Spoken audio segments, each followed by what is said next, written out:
El olor del cocido todavía llenaba la cocina aquella tarde.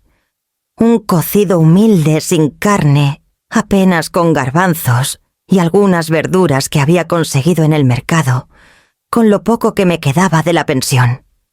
Era domingo, y como todos los domingos yo intentaba dar un aire de normalidad a la casa, aunque la verdad es que ya no quedaban lujos ni fuerzas para fingir. Me llamo Amaranta, Lledó. Tengo 72 años, y esta casa en Guadalajara es el último refugio que me queda después de una vida entera de trabajo como costurera y de haber enterrado al único hombre que me sostuvo de verdad, mi Germán. Aquí criamos a nuestros 3 hijos, y aquí también aprendí que el amor de madre puede convertirse en cadena cuando se confunde con servidumbre. Isidora, mi hija mayor, se sentó a la mesa sin siquiera mirarme.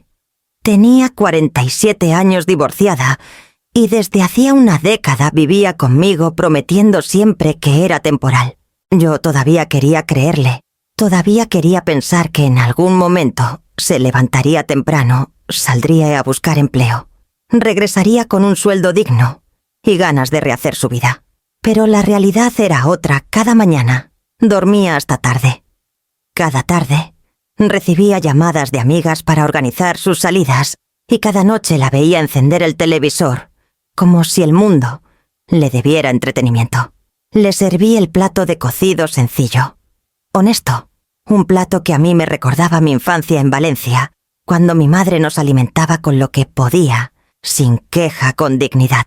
Pero Isidora torció el gesto, clavó la cuchara en el caldo y murmuró con desdén: «Otra vez sin carne, mamá. ¿Qué clase de comida es esta?» Respiré hondo. Le expliqué con la voz cansada que el dinero estaba corto, que había pagado la luz y la medicina de la presión, y que no alcanzaba para comprar carne esa semana. Pensé que entendería, que recordaría los años difíciles, pero en vez de eso, me miró como si yo fuera una carga y soltó la frase que todavía me retumba en los huesos: «El que no trabaja no come». Sentí como si alguien me hubiera bofeteado. Mis propias manos, que la habían vestido de niña, que la habían defendido en la escuela, que la habían consolado en sus fracasos amorosos, se me helaron de golpe. Ella, que llevaba 10 años viviendo a mi costa, me estaba juzgando por no poder poner un pedazo de carne en su plato. Guardé silencio unos segundos. La miré directo a los ojos. Y entonces, sin pensarlo, salió de mí una voz que no reconocía como mía, una voz que quizá perteneciese a mi madre, a mi abuela, a todas las mujeres que me precedieron, y que supieron decir: «Basta. El que no paga renta es desalojado». La frase se quedó suspendida en el aire como un cuchillo. Isidora parpadeó incrédula. Primero sonrió con burla, como si yo estuviera bromeando. Luego la sonrisa se le congeló, como cuando alguien entiende que la amenaza es real. «¿Qué dijiste, mamá?», preguntó con voz entrecortada. Yo no aparté la mirada. Por primera vez en muchos años sentí que estaba hablando, no como madre, sino como mujer, como dueña de mi vida, como la persona que aún sostenía esa casa con su trabajo y sus ahorros. «Lo que escuchaste, hija», respondí con calma. «El que no paga renta es desalojado». La cuchara de Isidora cayó dentro del plato haciendo un ruido sordo. Se quedó mirándome con los ojos abiertos de par en par, como si estuviera viendo a una extraña.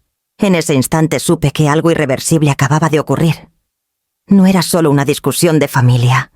Era el comienzo de una guerra silenciosa en la que me jugaría la dignidad y la paz de mis últimos años.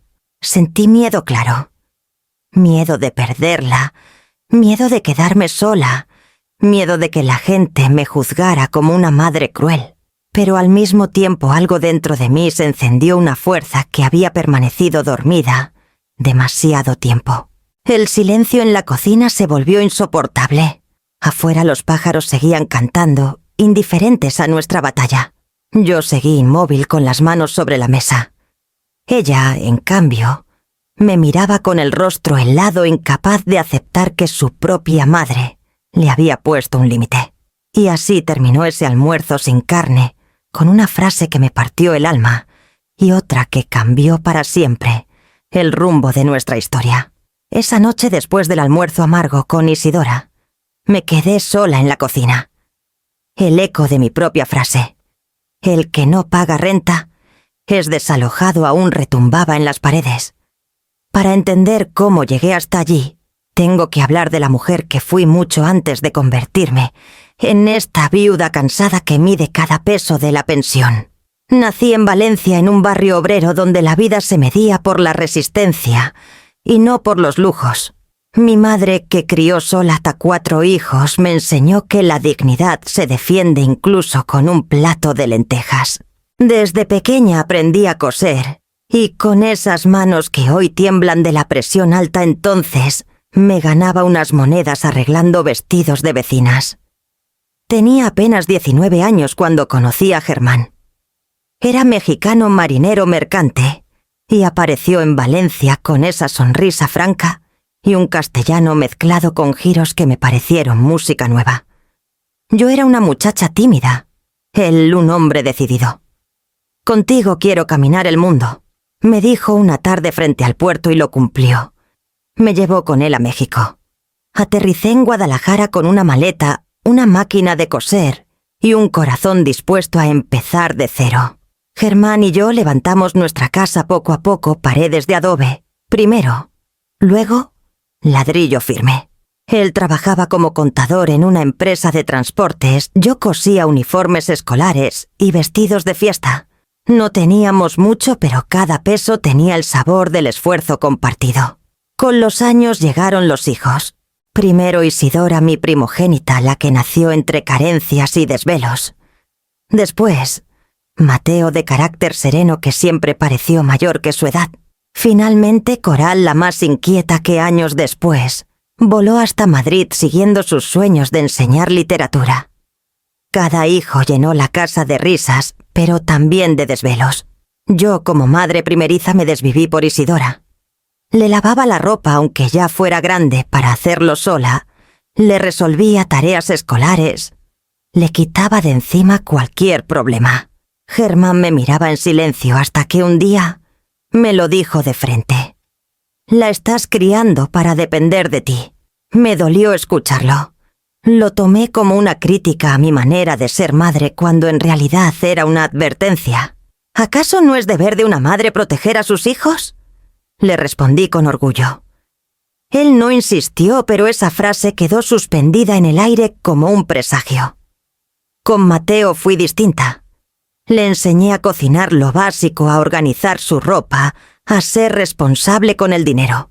Hoy es ingeniero en Monterrey, y aunque la distancia duele, siempre me llama los domingos para saber cómo estoy. Coral, por su parte, heredó de mí el amor por los libros y la costura. Se convirtió en profesora en Madrid, y habla con la misma pasión con la que Germán hablaba de los números. Isidora, en cambio, siguió siendo la niña consentida, y yo la seguí mirando como aquella niña frágil que temía quedarse atrás. Nunca vi que en mi afán de cuidarla estaba construyendo una dependencia tan grande que algún día se volvería en mi contra. Hoy, cuando repaso esas memorias, me inunda la culpa. Germán tenía razón. Yo confundí amor con servidumbre, protección con atadura. En lugar de enseñarle a caminar sola, le di siempre mi brazo para que no tropezara. Y ahora, casi medio siglo después, ella me devuelve todo con desprecio, como si mi sacrificio no valiera nada. Si cierro los ojos, aún puedo ver la cara de Germán sentado en el patio con el sombrero ladeado advirtiéndome: «No siempre vas a estar, Amaranta. No la prepares para tu compañía, prepárala para tu ausencia». Esas palabras que entonces desoí, ahora me atraviesan como un cuchillo. Porque la mujer que fui, la madre que quise ser, es la misma que, sin darse cuenta, empujó a su hija hacia una dependencia que ya no puedo sostener. Las casas viejas guardan secretos, dicen. Y la mía, que durante décadas fue refugio de risas infantiles, ahora parecía un escenario de sombras y silencios incómodos. Cada rincón me recordaba a Germán, pero también me mostraba la decadencia de un hogar convertido en pensión, para una hija adulta que no quería crecer. Las mañanas eran siempre iguales. Yo despertaba a las 5:30, preparaba café de olla y revisaba las cuentas con un cuaderno gastado, sumando y restando, para ver cómo estiraba la pensión. Mientras tanto, Isidora seguía durmiendo. A veces aparecía en la cocina recién a mediodía con el cabello revuelto y el gesto molesto de quien cree que la vida le debe comodidades. Había días peores cuando decidía invitar a sus amigas. Entonces la casa que yo tanto cuidaba se llenaba de risas estridentes, de botellas vacías y de platos sucios que amanecían en el fregadero. Yo, con las manos temblorosas, lavaba todo en silencio como si fuera una sirvienta en mi propia vivienda. Nadie me agradecía. Ni un gracias, mamá. Ni siquiera una mirada de complicidad. Los gastos seguían aumentando. Luz, agua, medicinas, el gas que subía cada mes. Todo salía de lo que Germán me había dejado y de esos pequeños ahorros guardados en sobres de papel. A veces me descubría a mí misma sacando monedas de una cajita de costura como cuando era niña en Valencia y mi madre nos daba lo justo para comprar pan. Solo que ahora yo tenía 72 años y una hija de 47 que ni siquiera se inmutaba. Recuerdo que un día, mientras barría la entrada, se me acercó don Esteban, el vecino de al lado. Un hombre jubilado de voz grave y ojos que parecían verlo todo. Me saludó con respeto como siempre, pero luego se inclinó un poco y me dijo en voz baja: «Doña Amaranta, no quiero meterme donde no me llaman, pero ayer vi algo raro.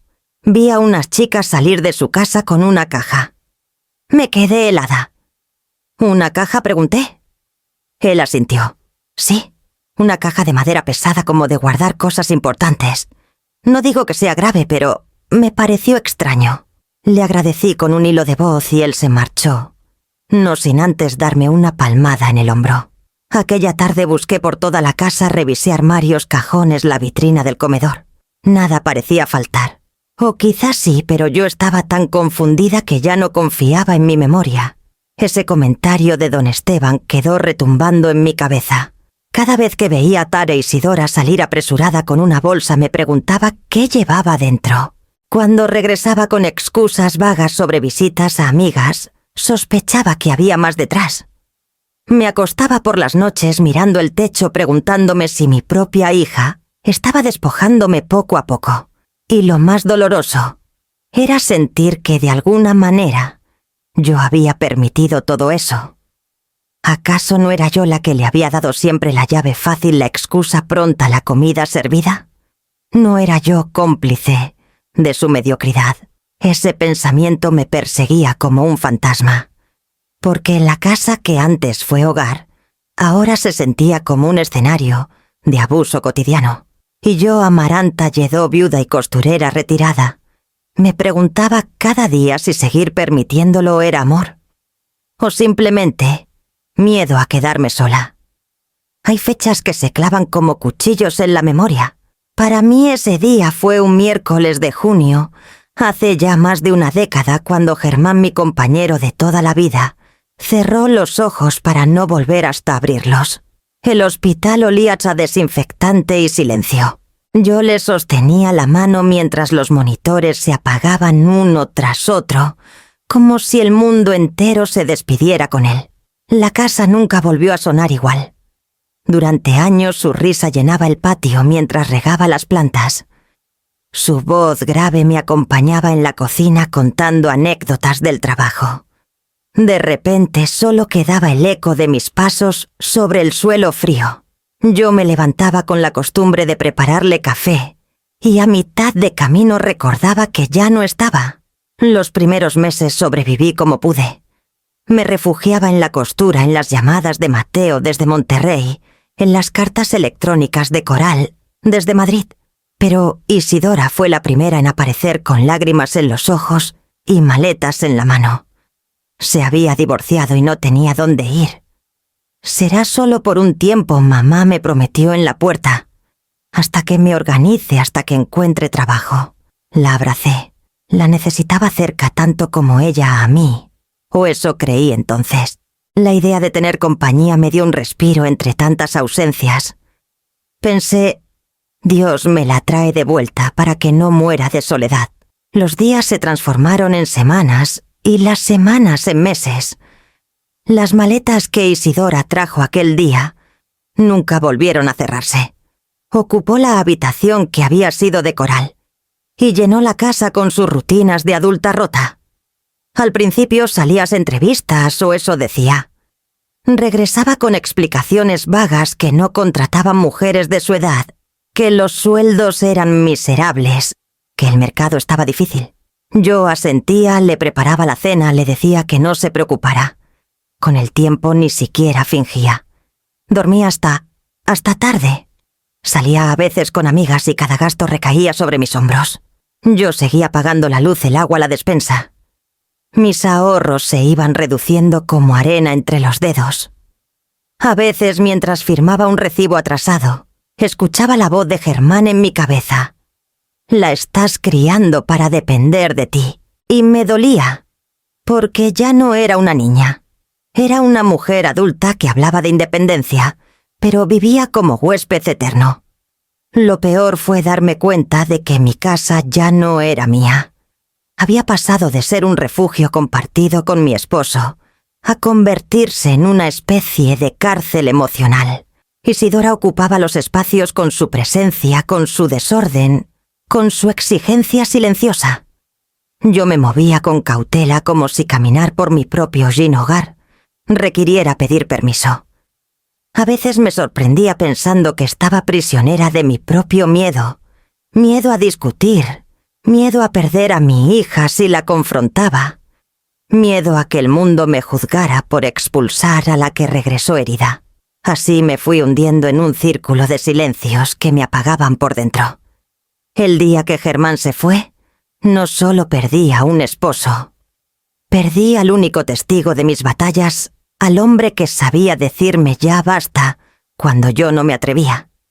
Y con su ausencia, permití que la promesa vacía de Isidora se transformara en permanencia. Sí, lo que sería temporal se volvió eterno, y lo que fue hogar se convirtió en un recordatorio constante de mi fragilidad.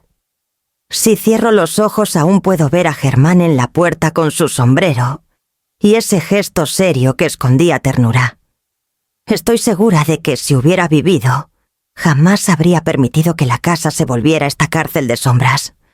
Pero me tocó a mí decidir, y durante años no supe cómo.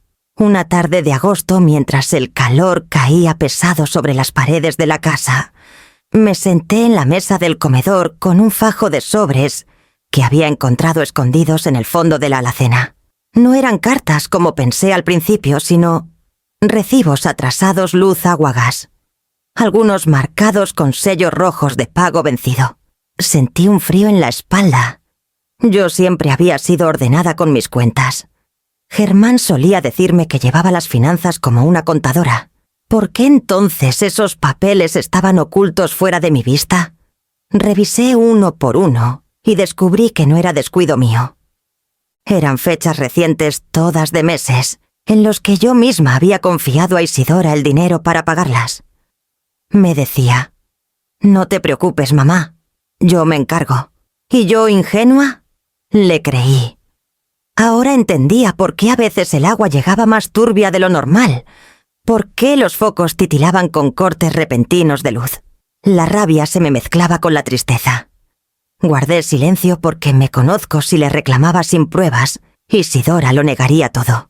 Pero dentro de mí empezó a crecer una sospecha más grande. Aquella misma noche abrí el viejo cajón del armario donde guardaba los papeles de Germán. Era un ritual doloroso pero necesario. Saqué carpetas con pólizas, testamentos, extractos bancarios. Y ahí, entre hojas amarillentas, encontré un cuadernillo con claves y números de cuenta. Una de ellas estaba a nombre de nuestros 3 hijos, un fondo que Germán había abierto años atrás, pensando en dejárselo como semilla para el futuro. Decidí ir al banco la mañana siguiente. El lugar olía tan a aire acondicionado y desinfectante. Pedí el estado de cuenta y mientras la cajera lo imprimía, Mi corazón latía como tambor. Cuando me lo entregó sentí que las letras se movían frente a mis ojos. Había retiros regulares durante los últimos 2 años. Montos pequeños al principio, más grandes después. Siempre en efectivo, siempre en sucursal cercana. Me senté en una banca de la plaza y repasé las hojas. No había duda, alguien estaba sacando dinero de esa cuenta conjunta. Ese dinero que Germán había dejado pensando en la educación de Coral, en la estabilidad de Mateo, en el futuro de todos.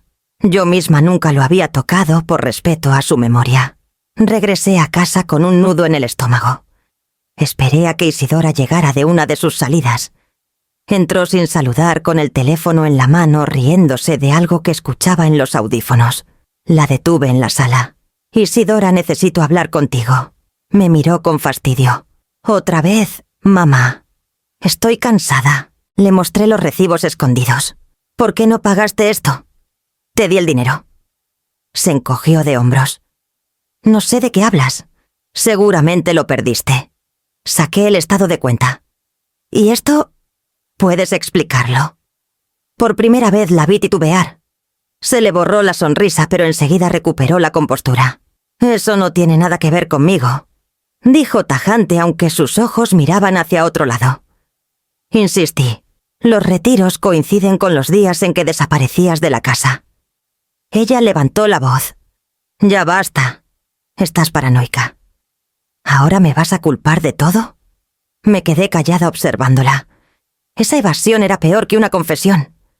En ese instante entendí que la hija que había criado con tanto empeño me estaba mintiendo sin rubor. Esa noche no pude dormir. Caminaba por el pasillo oscuro escuchando el eco de mis pasos, y la casa me parecía un lugar extraño. Me preguntaba qué más había dejado escapar de mis manos. ¿Hasta dónde llegaba la deslealtad de Isidora? Miré la foto de Germán sobre el aparador. Sus ojos parecían seguirme serios, casi severos. Recordé sus advertencias. «La estás criando para depender de ti». No pensé. No solo dependía de mí. Ahora también estaba devorando lo que no le correspondía, lo que debía ser herencia compartida. La frase me golpeó fuerte. ¿Me estoy convirtiendo en cómplice de su mediocridad? Sabía que ese descubrimiento era apenas la punta del iceberg. Y aunque aún no lo podía demostrar, sentí en la piel que detrás de esas evasivas había una verdad mucho más dolorosa que todavía no estaba lista para escuchar. No se puede vivir eternamente con una sospecha en la garganta. Después de los recibos escondidos y la cuenta vacía, sentí que la paciencia se me había terminado. Pasé noches enteras pensando en Germán, en sus advertencias, en la madre que yo había decidido ser. Y llegó un momento en que entendí que seguir callando era dejar que mi hija me enterrara viva dentro de esta casa. La confrontación ocurrió un jueves por la tarde. El calor caía pesado, y yo estaba sentada en la sala con los papeles en la mano. Los recibos vencidos, el estado de cuenta con los retiros misteriosos. Isidora entró como siempre tirando su bolso sobre el sofá, encendiendo la televisión sin siquiera preguntarme cómo me sentía. Respiré hondo. «Isidora, siéntate. Tenemos que hablar». Me miró de reojo molesta, como si yo interrumpiera un ritual sagrado. «Otra vez con tus sermones, mamá». «No son sermones», dije con firmeza. «Es la realidad. Esta casa se sostiene con mi pensión y con los ahorros que tu padre dejó. Pero no puedo más. No pienso seguir manteniendo a una mujer adulta que ni siquiera respeta un plato de comida». Se rió esa risa nerviosa que me recordaba a la adolescente caprichosa que fue. «¿Y qué vas a hacer, mamá? ¿A dónde me vas a echar?» «Es tu deber cuidarme. Soy tu hija». Algo dentro de mí se encendió. La miré directamente a los ojos y sentí que la voz me salía clara sin temblar. No como madre Isidora, sino como dueña de esta casa. El silencio fue inmediato. Ella dejó de sonreír. La vi palidecer, luego apretar los labios con furia. «No hablas en serio», dijo al fin. «Más en serio que nunca. Tienes exactamente una semana para demostrar que estás dispuesta a cambiar. Busca trabajo, empieza ya a aportar o recoge tus cosas y vete». La palabra vete retumbó en la sala como un trueno. Yo misma me sorprendí de escucharla de mis labios, pero ya no había marcha atrás. Isidora se levantó de golpe. «Eres una desalmada. ¿Cómo puedes decirle eso a tu propia hija, papá? Debe estar revolcándose en su tumba». «Papá me advirtió», respondí con calma. «Yo no lo escuché. Y mira cómo estamos ahora. Me insultó. Me llamó egoísta, vieja loca, mala madre. Gritó que yo le debía todo porque ella había sacrificado su vida quedándose conmigo después de la muerte de Germán. Yo no contesté. Solo la observaba y cuanto más gritaba, más clara sentía mi decisión. Finalmente señaló la puerta con un gesto dramático. «Te vas a arrepentir, mamá. Te juro que te vas a arrepentir». Se encerró en su cuarto, dando un portazo. Yo me quedé sola en la sala con los papeles en el regazo y un temblor en las manos. No lloré. Era extraño, me dolía sí, pero también sentía una fuerza nueva. Por primera vez en años no era rehén de sus caprichos. Al día siguiente supe de su venganza. La escuché hablar por teléfono con Coral, mi hija menor que vive en Madrid. El tono de su voz era dulce, casi quebrado. «Mamá me quiere echar a la calle, Coral». Imagínate, su propia hija. Me quedé helada al escucharla manipular así la historia. Luego vino el sonido de un sollozo fingido. Esa misma noche Coral me llamó desde España. Su voz sonaba cargada de reproche. «Mamá, ¿cómo es posible? ¿Es cierto lo que me cuenta Isidora? ¿Que la quieres dejar sin techo?» Tragué saliva. «Coral, no conoces toda la verdad.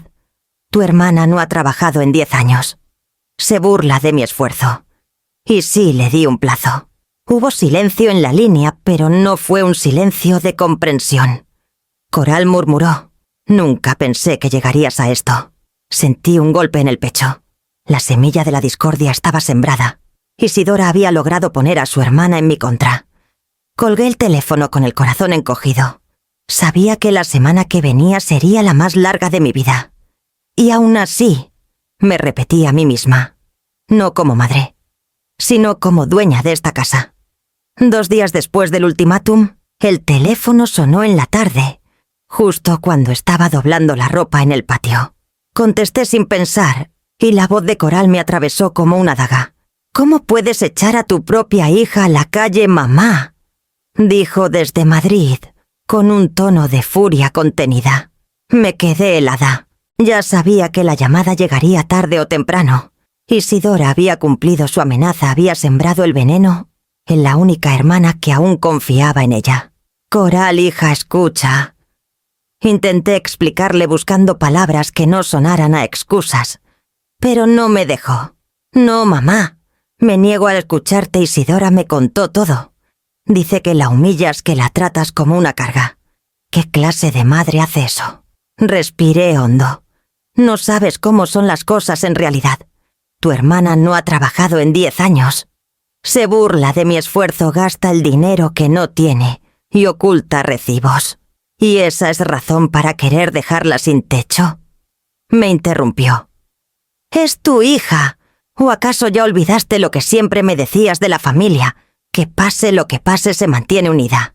Sus palabras me golpearon duro porque eran mías repetidas de mi boca de madre durante años. Pero ahora dichas contra mí sonaban como cadenas. «Coral», dije con la voz quebrada, «no es crueldad, es supervivencia». El silencio que siguió fue más doloroso que cualquier insulto. Escuché su respiración al otro lado, un suspiro cargado de decepción. «No reconozco a la mujer que me habla», murmuró antes de colgar. Me quedé con el auricular en la mano mirando el patio vacío. Sentí que la casa entera se me caía encima. Primero, Isidora me despreciaba, ahora Coral me juzgaba sin escucharme. La sangre que debería unirnos me estaba traicionando. Esa noche no pude cenar. Caminaba de un lado a otro recordando a Coral de niña, siempre la más sensible, la que se abrazaba a mis faldas cuando había tormenta. Y ahora desde miles de kilómetros me señalaba como si yo fuera el monstruo de la historia. Al día siguiente, mientras preparaba café, sonó de nuevo el teléfono. Esta vez era Mateo. Su voz grave y calmada fue un alivio en medio del caos.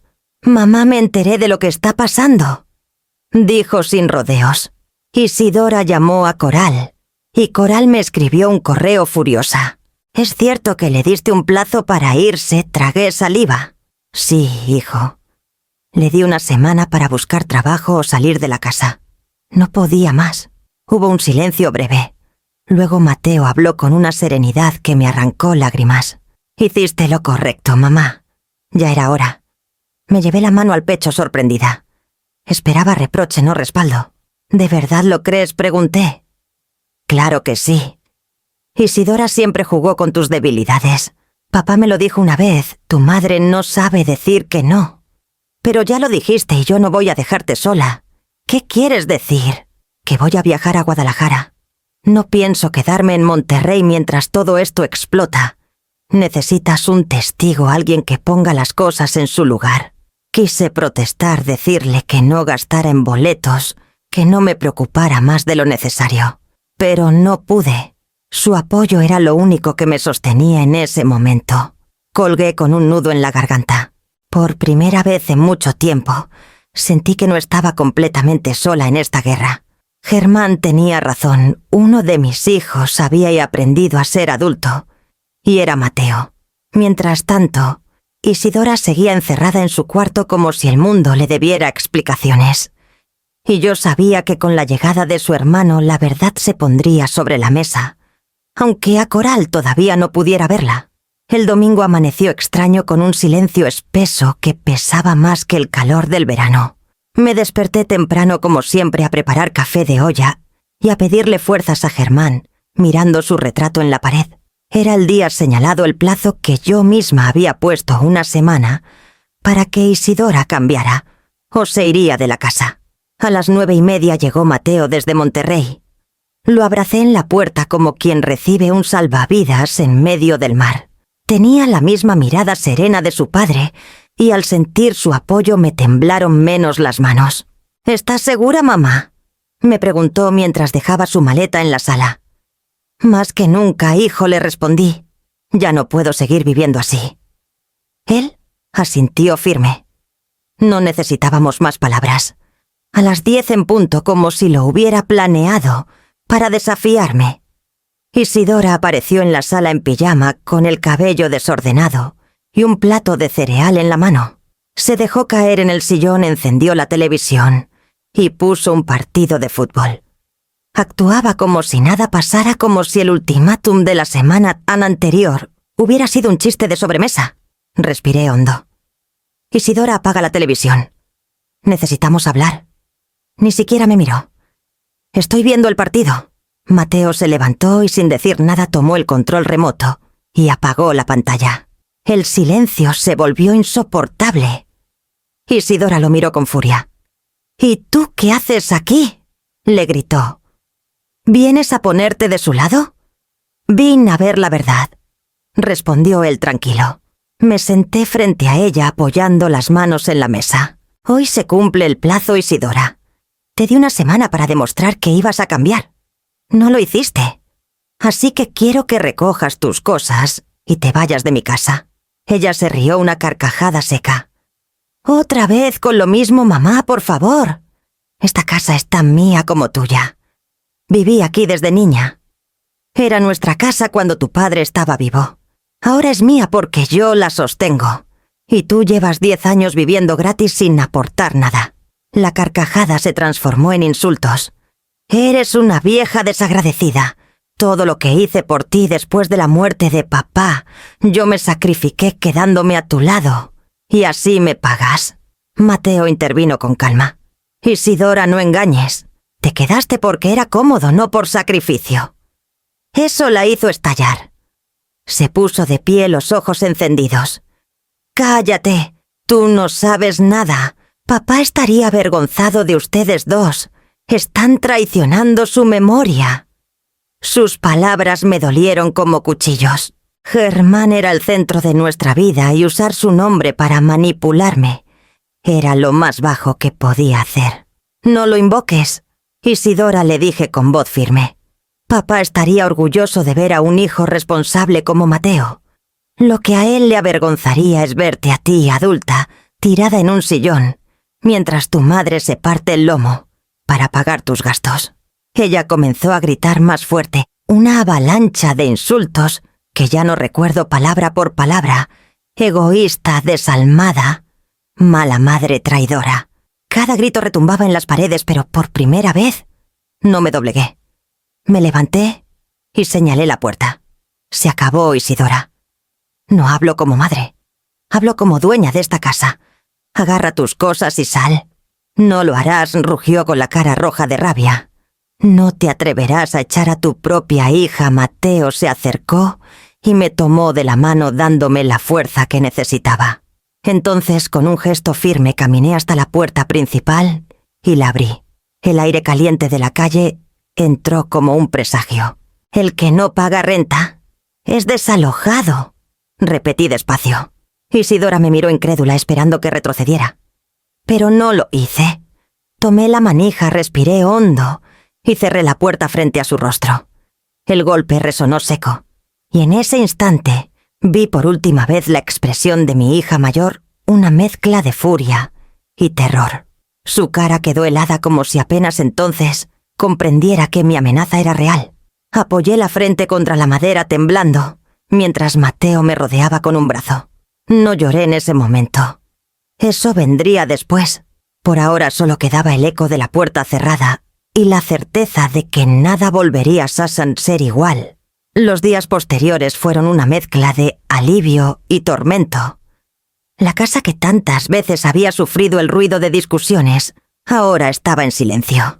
Pero no era un silencio pacífico, era un vacío que me perseguía de cuarto en cuarto. Me sorprendía a mí misma preparando café y sirviendo 2 tazas, como si aún esperara a Germán en la mesa o a Isidora en la sala. Luego miraba la taza sobrante y me invadía una tristeza tan grande que me doblaba el cuerpo. Las noches eran peores. Me acostaba y al apagar la luz las preguntas me taladraban el pecho. ¿De verdad hice lo correcto? Una buena madre expulsas a un hijo de su casa. Recordaba el rostro helado de Isidora cuando cerré la puerta a sus ojos acusándome de traición. Y la culpa me mordía con la ferocidad de un animal. Lloraba en silencio tapándome la boca para que Mateo no me escuchara desde la habitación de invitados. Él se había quedado conmigo unos días ayudándome a organizar la casa y a tranquilizarme. Me repetía que no era crueldad, que era justicia. Pero las madres no entendemos de justicia. Cuando se trata de hijos entendemos de amor, y a veces ese amor se convierte en culpa. Un miércoles por la mañana, mientras barría la entrada, apareció don Esteban, mi vecino. Se detuvo frente a la reja y me saludó con su voz grave. «Doña Pa Amaranta la noto apagada estos días. Son cosas de familia, Esteban», contesté intentando sonreír. Él se acercó un poco más con gesto cómplice. «No quiero ser metiche, pero creo que debo decirle lo que vi. El otro día, después de que su hija salió de aquí, la vi en la esquina hablando con 2 muchachas. Llevaba una cajita en las manos. Me detuve en seco, el palo de la escoba temblando entre mis dedos. ¡Qué cajita! Una de madera pequeña, pero parecía pesada. Yo pensé que era de esas donde se guardan joyas. La vi entrar a una tienda de compraventa. ¿Sabe la de don Hilario? No me quedé a mirar más, pero me dio mala espina. Sentí que se me helaba la sangre. En esa cajita de madera que estaba en la vitrina del comedor, yo guardaba algunas alhajas antiguas que habían sido de mi madre y también un par de piezas de la familia de Germán. Nada de gran valor económico, pero sí sentimental. Quizá me equivoco, añadió Esteban al ver mi cara, pero pensé que debía advertirla. Le agradecí con un hilo de voz y entré corriendo a la casa. Fui directo a la vitrina. Efectivamente, la cajita no estaba. Revisé los estantes, abrí cajones, levanté manteles. Nada. Me dejé caer en una silla con las manos en la cara. No solo había alimentado a mi hija durante años, no solo había permitido que me robara paz y dinero. Ahora sospechaba que también había vendido recuerdos que pertenecían a la historia de nuestra familia. La rabia me dio fuerzas por un instante. Luego vino otra vez la tristeza. Porque lo que más dolía no era la pérdida de las joyas, sino la certeza de que la hija que crié con tanto cuidado podía traicionarme de esa manera. Ese día comprendí algo que me desgarró. Expulsarla de la casa no la alejaba de mi vida. Su sombra seguía persiguiéndome, y cada acto suyo aún tenía el poder de herirme. Miré el retrato de Germán colgado en la sala. Le hablé en voz baja. «Perdóname, amor. No supe criarla como tú me pediste. Ahora lo pagamos todos». El silencio de la casa me respondió pesado y definitivo. Y yo sola con mis pensamientos empecé a intuir que lo de los recibos escondidos y la cuenta vacía era apenas el inicio de algo más oscuro. El teléfono volvió a sonar en la tarde justo cuando yo intentaba concentrarme en una costura pequeña para distraer la mente. Contesté, y del otro lado escuché la voz crispada de Coral, mi hija menor desde Madrid. «Mamá, ¿qué estás haciendo?», disparó sin saludo previo. «Acabo de hablar con Isidora. Me dijo que la echaste de la casa como a un perro». «Es cierto». Sentí que me faltaba el aire. Otra vez la misma historia repetida en su versión torcida. «Coral no fue así», empecé a explicar. «No la eché por crueldad. Le di un plazo. 10 años lleva sin trabajar. Me estaba consumiendo». «No me digas excusas», me interrumpió. «Tú sabes cómo me hizo sentir escucharla llorar al teléfono. Dice que está deambulando sin un techo, que ni un vaso de agua le ofreciste. Eres inhumana, mamá». La palabra me golpeó como una bofetada. «Inhumana». La misma hija a la que cargué en brazos por las calles de Guadalajara cuando llegamos de España, la que creció escuchando mis cuentos antes de dormir, ahora me juzgaba sin derecho a defensa. «Coral, por favor, escucha», supliqué. «No todo es como ella lo pinta. Tú no has estado aquí para ver cómo vivo». Hubo silencio, pero no era un silencio de comprensión, sino de reproche. Luego su voz volvió más baja pero dura. «No puedo creer lo que estás haciendo. Prefiero no seguir hablando ahora». Y colgó. Me quedé con el auricular en la mano sintiendo que el hilo de sangre que nos unía se tensaba hasta casi romperse. Lloré en silencio apoyando la frente en la mesa. ¿Qué clase de madre era yo señalada por una hija de ingrata y por otra de inhumana? Mateo me encontró así cuando entró en la sala. Traía una carpeta bajo el brazo con su gesto serio. «Mamá, no te angusties más por lo que diga Coral», me dijo. «Lo que importa es la verdad. Y tengo algo que mostrarte». Levanté la mirada todavía empañada de lágrimas. Él abrió la carpeta y me tendió unas hojas impresas, estados de cuenta. «Fui al banco», explicó. «Pedí revisar el historial de la cuenta conjunta que papá dejó a nombre de los 3. ¿Recuerdas? La que debía guardarse para emergencias familiares o para apoyarnos entre hermanos». Asentí con el corazón encogido. «Mira estos movimientos», continuó señalando las fechas. «Son retiros regulares desde hace 2 años, siempre en efectivo, siempre en la misma sucursal, aquí en Guadalajara». Me incliné sobre las hojas. Los montos me marearon, primero cantidades pequeñas, luego cifras más grandes, sumando miles de pesos.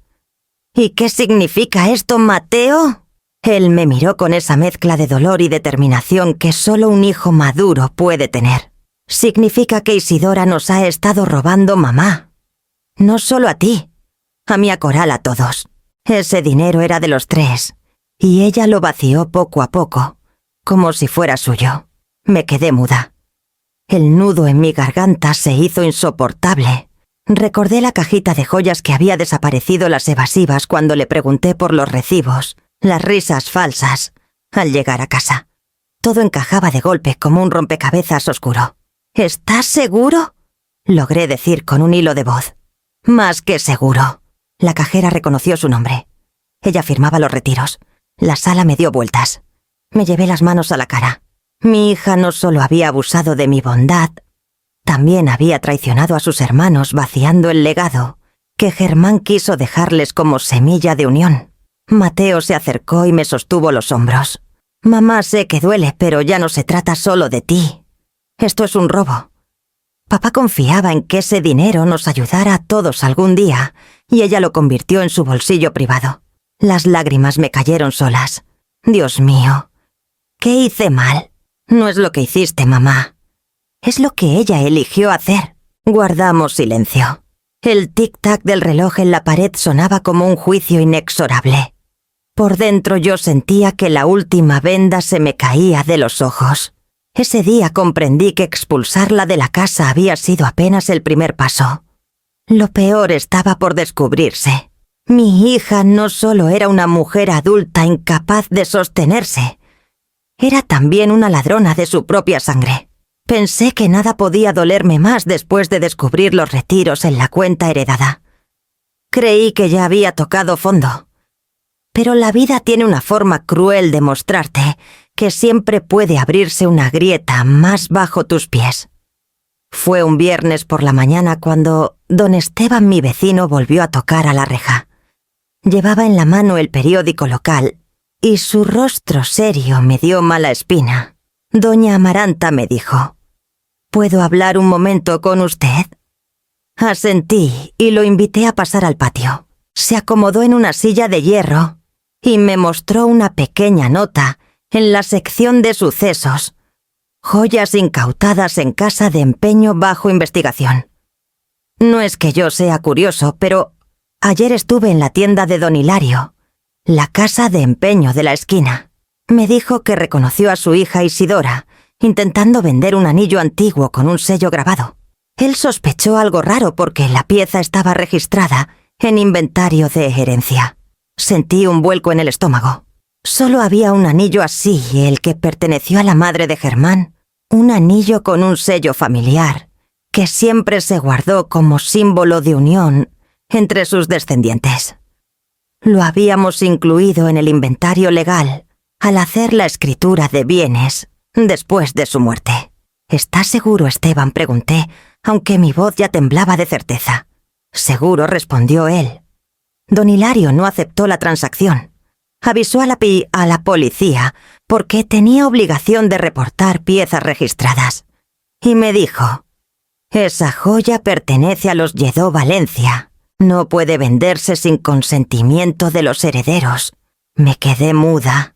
Era la confirmación de lo que tanto temía. Isidora había cruzado todas las líneas. Ya no era solo una hija ingrata que vivíase a mis costillas. Era una mujer capaz de traicionar la memoria de su padre, de robar lo que pertenecía a toda la familia y de arrastrarnos a un problema legal. Esa tarde recibí la llamada que lo confirmó.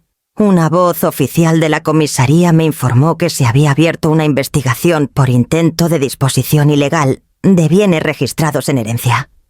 Preguntaron si deseaba declarar. La garganta se me cerró. Declarar contra mi propia hija. Había algo más desgarrador, pero al mismo tiempo, ¿qué clase de madre sería si callaba? ¿Qué ejemplo darías a Mateo y Coral si permitías semejante atropello?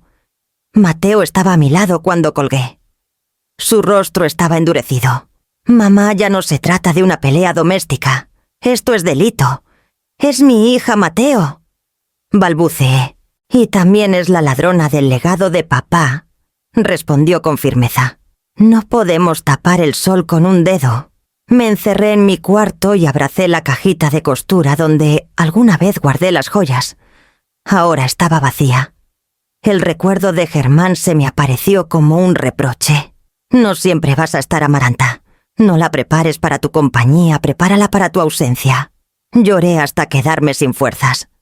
Por amor había permitido demasiado, y ese amor torcido por años de consentimiento había criado a una mujer capaz de entregar a cambio de dinero, el símbolo más sagrado de nuestra familia. Cuando al anochecer me llamaron otra vez de la comisaría para citarme formalmente, respiré hondo y respondí: sí, iré, diré lo que sé. Colgué el teléfono con un nudo en la garganta. La madre que quería proteger la mujer que evitaba conflictos había muerto en el mismo instante en que mi hija intentó empeñar la memoria de Germán. Lo que venía ya no sería una disputa de familia. Sería un juicio. Nunca pensé que mis pasos me llevarían hasta un juzgado para enfrentar a mi propia hija.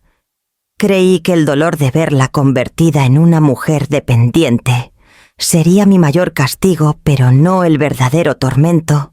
Fue entrar en esa sala blanca fría y verla sentada frente a mí, como si fuéramos enemigas. El juicio civil era breve, casi un trámite, me dijeron. Pero para mí cada minuto se sentía eterno. A mi derecha estaba Mateo firme como un muro, y a mi izquierda el abogado que él había conseguido, un hombre de voz serena llamado licenciado Villaseñor. Sobre la mesa descansaban carpetas con documentos, la escritura de bienes de Germán, el inventario donde figuraba el anillo con sello familiar y los estados de cuenta que demostraban los retiros indebidos. Cuando entró Isidora, el corazón se me encogió. No era la niña que había dormido abrazada a mi falda en tantas noches de fiebre. Era una mujer con el rostro endurecido, maquillada en exceso, y unos ojos que destilaban rencor. Se sentó del otro lado con su propio abogado y ni siquiera me saludó. El juez abrió la audiencia. Explicó que se trataba de un proceso por intento de disposición indebida de bienes heredados. Yo escuchaba con la cabeza gacha, sintiendo cada palabra como un peso. Entonces le dieron la palabra a Isidora. «Mi madre miente», dijo con voz segura, casi ensayada. «Ese anillo era mío. Mi padre me lo dio en vida de manera privada. Ella lo oculta como oculta muchas cosas. Siempre fue manipuladora, controladora. Me hizo depender de ella para luego acusarme de floja». Sus palabras me atravesaron. Manipuladora. Controladora. Era como si hablara de otra mujer, no de mí. El juez me miró y pidió mi declaración. Tragué saliva y me levanté. «Su señoría», dije con la voz temblorosa pero clara, «ese anillo pertenece al inventario de bienes que mi esposo Germán dejó al morir. No hay documento alguno que lo transfiera a Isidora en vida. El anillo es de los 3 hijos, no de una sola». El abogado de Isidora me interrumpió. «¿Tiene pruebas de que ella no lo recibió como regalo?». Respiré hondo. «Lo que tengo son pruebas de algo peor», respondí. Entregué al juez la carpeta con los movimientos bancarios. Durante 2 años mi hija mayor ha retirado dinero de la cuenta conjunta que Germán dejó para sus 3 hijos. Dinero que debía resguardar su futuro. Ella lo usó para sí misma sin permiso, en perjuicio de sus hermanos. Un murmullo recorrió la sala. Vi cómo el rostro de Isidora se crispaba. Golpeó la mesa con la mano. «Eso no es cierto», gritó. «Esos papeles son falsos. Mamá los inventó». El juez la mandó a callar. Yo me mantuve en pie con las manos juntas mirando al frente. Entonces sentí que la voz de Germán me acompañaba y dije lo que llevaba años guardado. Una madre no cría parásitos de su amor. Cría adultos. Y los adultos enfrentan consecuencias. La frase cayó como un rayo en la sala. Incluso el abogado Villaseñor me miró sorprendido. El juez hojeó los documentos, revisó las firmas, las fechas, los montos. No tardó mucho en pronunciar la sentencia. Este tribunal considera que el bien heredado no podía ser vendido de forma individual y que los retiros de la cuenta conjunta constituyen un acto indebido. Se ordena a la señora Isidora Lledó devolver el monto sustraído y abstenerse de disponer de bienes comunes sin autorización de sus coherederos. Las palabras me atravesaron con un extraño alivio y dolor al mismo tiempo. Había ganado, sí, pero no contra una extraña, contra mi propia hija. Isidora se levantó de la silla hecha una furia. Me miró con odio, con un resentimiento que me heló la sangre. «Esto no termine ya aquí, mamá», escupió antes de salir de la sala. Yo me quedé inmóvil con las piernas temblorosas. Mateo me tomó del brazo y me ayudó a sentarme.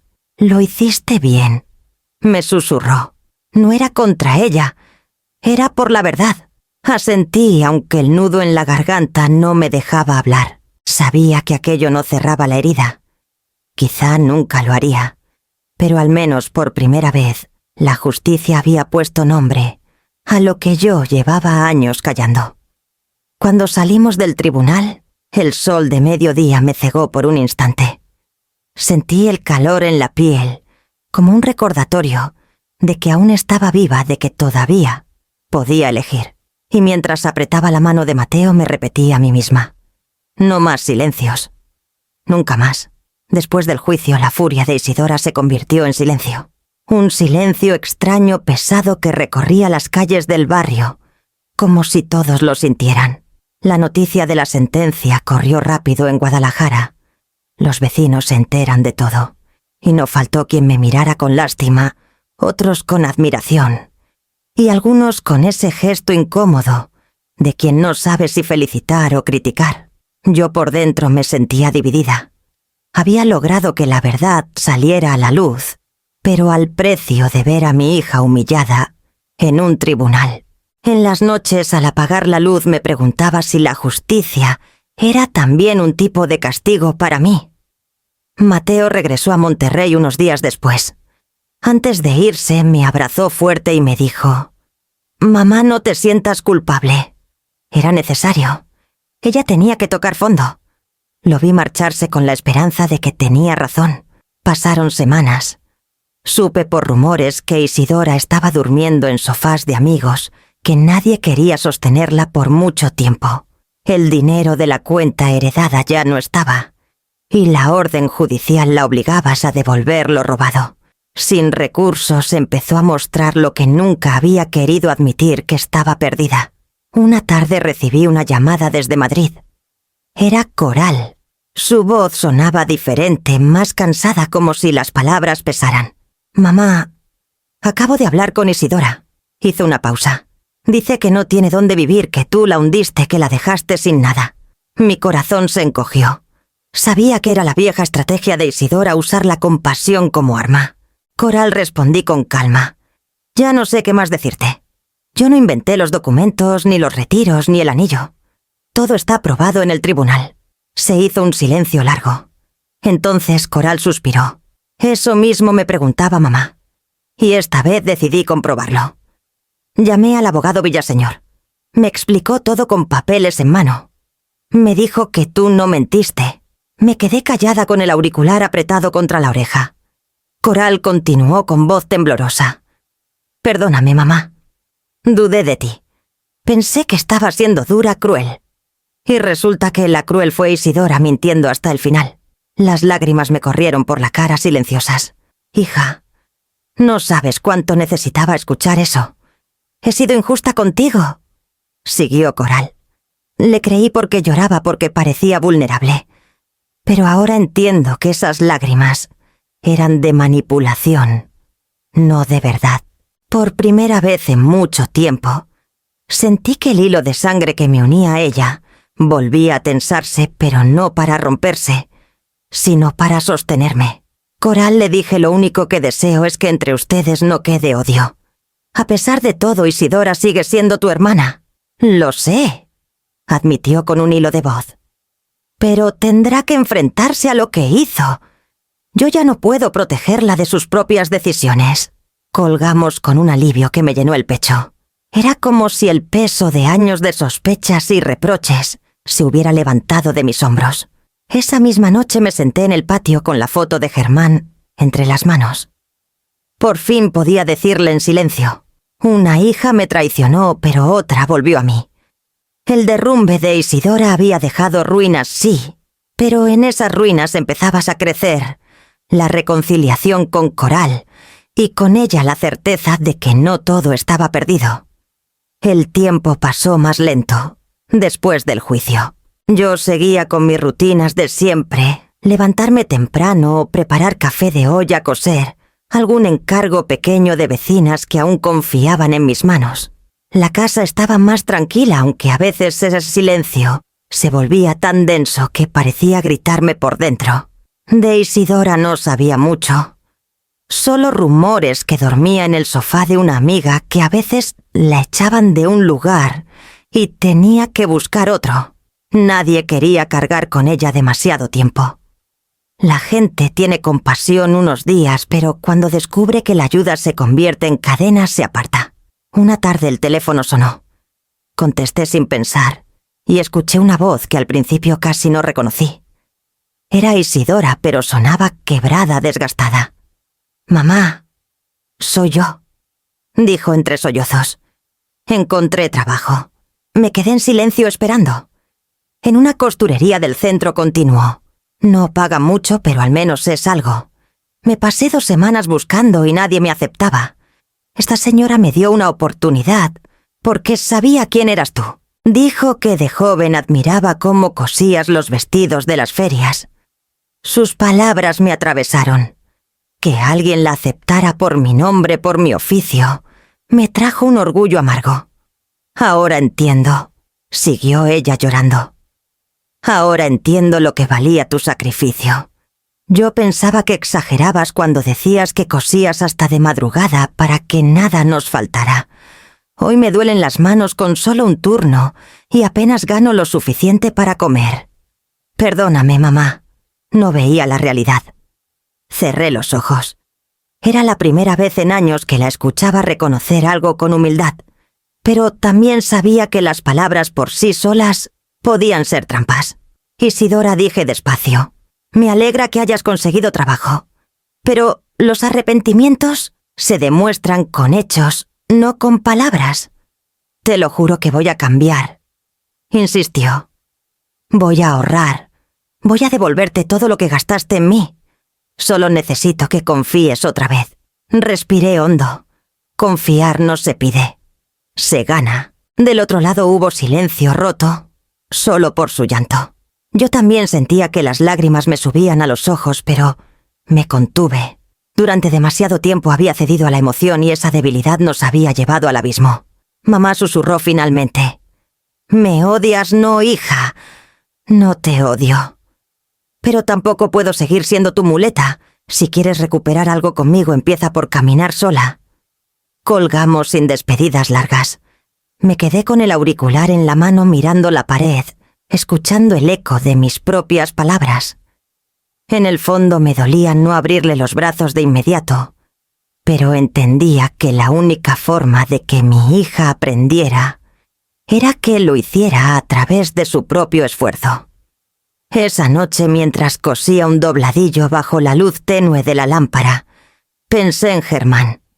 Lo imaginé sentado en su sillón asintiendo en silencio, y por primera vez en mucho tiempo sentí que aunque con dolor estaba honrando su consejo, preparar a mis hijos para mi ausencia, no para mi compañía. La primera vez que escuché la voz de Germán después de su muerte, no fue en un sueño, sino en un recuerdo tan vívido que parecía presente. Estaba en la cocina una tarde cualquiera mientras yo preparaba tortillas y él repasaba papeles del trabajo. El olor del comal llenaba el aire y sin mirarme me dijo con esa voz grave que siempre usaba cuando hablaba en serio: «Amaranta, no la estás ayudando, la estás amarrando». Se refería a Isidora, claro. En aquel tiempo ella tendría unos 20 años y yo seguía lavándole la ropa, acomodándole la cama, resolviéndole problemas en la escuela. «Es mi hija», le contesté entonces, «y mientras pueda protegerla, lo haré». Germán dejó los papeles a un lado y me miró directo. «No siempre vas a estar. Si la acostumbras a tu sombra el día que faltes, no sabrá caminar sola».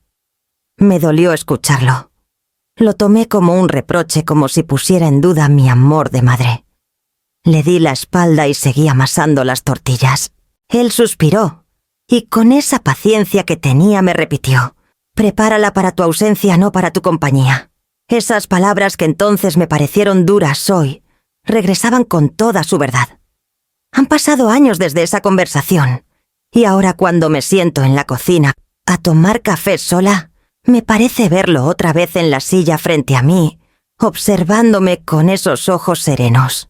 El retrato que cuelga en la pared se ha convertido en mi espejo. Me devuelve la imagen de lo que fuimos y al mismo tiempo de lo que él quiso que yo fuera. Durante mucho tiempo ignoré sus advertencias. Creí que el amor era darlo todo, evitar que mis hijos sintieran una sola carencia.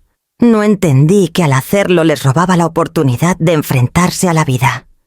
y el resultado estaba frente a mí, Isidora adulta y rota, incapaz de sostenerse por sí misma. No puedo culpar solo a ella. Su debilidad también fue mi obra. La crié para necesitarme, siempre y cuando. La realidad le exigió ser independiente, no supo cómo. Por eso, aunque me hirió, aunque me robó, aunque me insultó, la primera herida me la hice yo misma al no escuchar a Germán. Ahora, después del juicio, después de los llantos y las noches de insomnio, miro ese retrato y siento algo distinto. Sí, él tenía razón. Pero también siento que con todo el dolor estoy corrigiendo el rumbo. La última llamada de Isidora contándome entre sollozos que trabaja en una costurería me abrió un resquicio de esperanza. No porque me pidiera perdón, sino porque, por primera vez, se enfrentaba al esfuerzo verdadero. Al colgar pensé en Germán y murmuré: ¿lo ves? Al fin está aprendiendo a caminar sola. La cocina se ha vuelto mi confesionario. Cada vez que paso junto al retrato, detengo mis pasos, me miro en sus ojos y le hablo en silencio.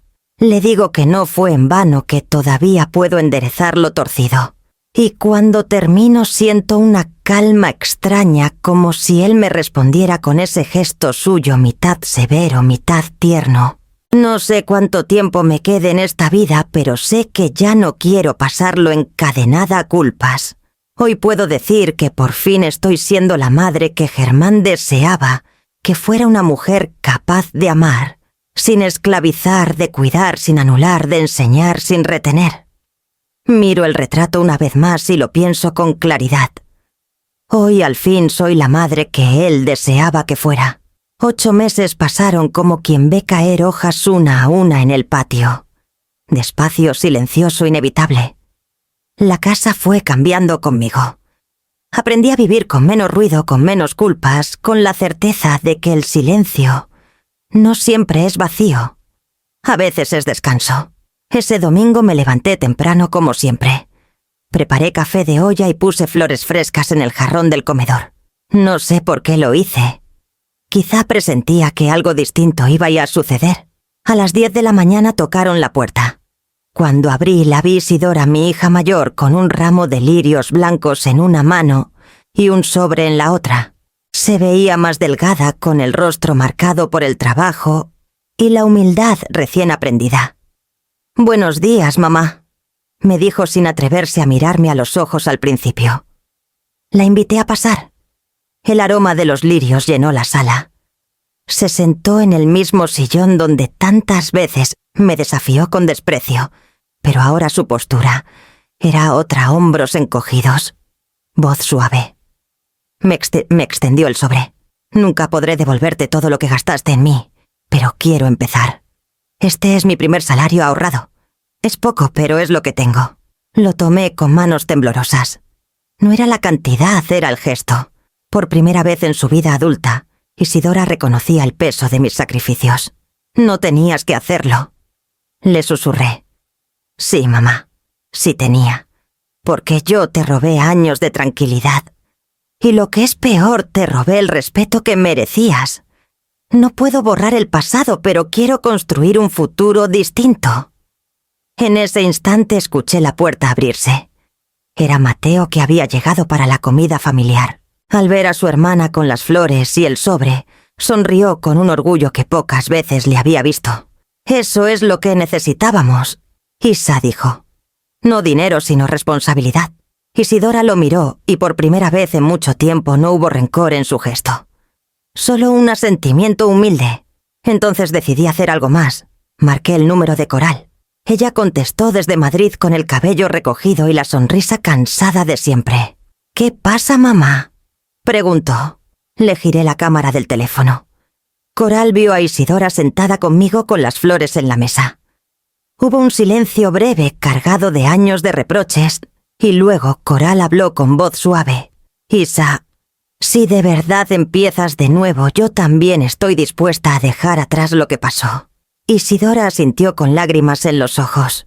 «Lo intentaré, Coral. Esta vez en serio». Yo las miraba a ambas, una a través de la pantalla y otra frente a mí, y sentí que aunque las heridas no desaparecían, empezaban a cicatrizar. Ese domingo comimos juntos los 3 presentes y la cuarta a través de la videollamada. No hubo reproches, no hubo gritos. Solo conversación sencilla, recuerdos compartidos y por primera vez en muchos años la sensación de que la familia aún podía sostenerse.